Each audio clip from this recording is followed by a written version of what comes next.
चला एक नजर टाकूया नंदुरबार नगर परिषद निवडणुकीच्या तयारीवर. नंदुरबारमध्ये उद्या नगर परिषदेची निवडणूक आहे आणि त्यासाठीची सगळी प्रशासकीय यंत्रणा आता पूर्णपणे सज्ज झाली आहे. तर यातली पहिली महत्त्वाची गोष्ट म्हणजे निवडणुकीचं सगळं साहित्य वाटप झालंय. म्हणजे शहरातल्या सगळ्या प्रभागांमध्ये निवडणूक कर्मचारी आपापल्या मतदान केंद्रांवर रवाना झाले आहेत. उद्या सगळी प्रक्रिया वेळेवर सुरू होणार हे नक्की.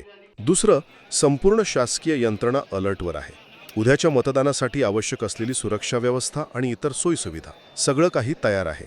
आणि तिसरा आणि सगळ्यात महत्त्वाचा मुद्दा तो म्हणजे उमेदवारांचं भवितव्य.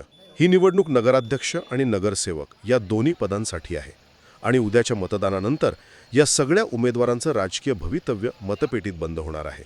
थोडक्यात काय तर नंदुरबार निवडणुकीची सगळी तयारी पूर्ण झाली आहे आणि आता फक्त मतदानाचा दिवस उजाडायचा बाकी आहे.